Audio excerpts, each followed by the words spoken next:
আপনাদের ফুলবাড়িয়া বাইকে আর পাচ্ছেন না, কেন পাচ্ছেন না, কি কারণে পাচ্ছেন না আমি আপনাদেরকে বলতে চাই। দীর্ঘ সময় ধরে ঢাকাতে আছি, ঢাকার যেই সব লোকেশনে আমি ছিলাম সেই সব লোকেশনের প্রত্যেকটা জায়গার আপডেট আমি আপনাদেরকে দিছি। দেখেন আমার অবস্থা, এখানকার কি বিভৎস অবস্থা দেখতে পাচ্ছেন, আমাদের রুমের অবস্থা।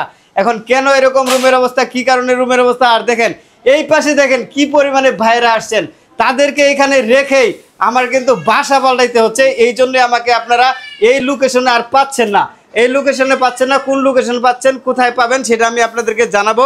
এখন দেখেন তাদেরকে, এই যে কি পরিমাণে মানুষ ভাইরা আছেন, বিভিন্ন জায়গা থেকে আসছেন, দেশের বিভিন্ন প্রান্ত থেকে আসছেন, ওনাদেরকে এইভাবে বসায় রাখা আমি কিন্তু বাসা চেঞ্জ করতেছি। এটা খুবই অমানবিক, এটা খুবই কিন্তু অশোভনীয় একটা জিনিস। তারপরেও আমাকে এটা করতে হচ্ছে। কেন করতে হচ্ছে, কি কারণে করতে হচ্ছে? এই যে একজন চাচা আসছে, কোথা থেকে আসছেন আপনি? বাগেরহাট থেকে। এই যে দেখেন, একটু ধরেন এদিকে, বাগেরহাট থেকে আপনি কি কল দিয়ে আসছেন আমারে? আরে না, আমি আগে একবার গেছি না, আগে একবার আইছেন, এত ফোনও দেন নাই, কলও দেন নাই, কিছু করেন না। আমি যে বাসা পাল্টাই ফেলছি আপনি কি জানেন? আজকে যদি আমি না থাকতাম এখানে, তাহলে কি করতেন আপনি?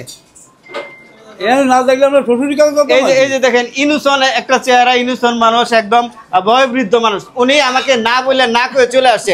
আমি মূলত এই যে ভাইগুলো আসেন, অনেকেই ফোন দিয়ে আসেন নাই, ওনাদের কথা চিন্তা করে ভেবেই আমি কিন্তু আমার বাসাটা ট্রান্সফার করতেছি, যা প্লাস ওনাদের সার্ভিসটা দেওয়ার চেষ্টা করতেছি। এই জন্য আমরা এখানে পাচ্ছেন না, পাচ্ছেন আমার ঠিকানা এইখানে, জাস্ট এইটাই লোকেশন, জাস্ট এই রুমটা পাল্টাইতেছি। আমরা নিচে যাচ্ছি, নিচে আমাকে পাবেন জাস্ট এইখানে যে আবু তাহের হোটেল আছে, আজম আলী দর্জি রোড, তার অপোজিটের যে গেটটা আছে স্টিলের গেট, সেই স্টিলের গেটে নক করলে আমাকে পেয়ে যাবেন, কিংবা আবু তাহের হোটেলে জিজ্ঞেস করলে আমাকে পেয়ে যাবেন যথারীতি। আমি কিন্তু এই লোকেশনটা আছি, খিলকেতেই থাকবো, আপনাদের সাথেই থাকবো ইনশাল্লাহ, যেই অবস্থায় থাকি না কেন।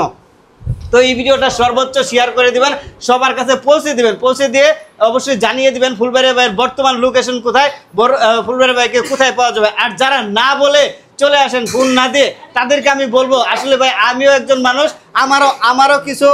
আমারও কিছু কাজকর্ম থাকে, যেই কাজে মানে রান্না হচ্ছে, এটার জন্য গ্যাস হচ্ছে, যে আমারও কিছু কাজ থাকে, ব্যক্তিগত প্রয়োজনে আমি একটু সময় খুঁজি, আপনাদের কাছ থেকে সময় চাই, কিন্তু সেই সময়টুকু পাই না। অনেকেই আছে হঠাৎ করে আইসে আমার ফোন দেয় যে ভাই ফুলবাড়িয়া ভাই, আমি আপনার বাসার নিচে আছি বা আপনার বাড়ির সামনে আছি। আরে ভাই, আমি তো কোথাও যাইতে পারি না, তখন আপনি আমার ব্লেম দেন। আমি আছি কোথায়? আপনি আছেন আমার বাসায়, আপনার আইতে, আপনি আইছেন সেই নারায়ণগঞ্জ থেকে, আপনি আইছেন বগুড়া থেকে, সিলেট থেকে। কেন ভাই এইভাবে হয় না? আপনারা একটু ফোন দিয়ে আসবেন, ফোন দিয়ে আসলে ভালো হয়। তো এই ভিডিওটি সবার কাছে পৌঁছে দিবেন। আসসালামু আলাইকুম, আমি এখানেই আছি, এখানেই থাকবো, শুভকামনা।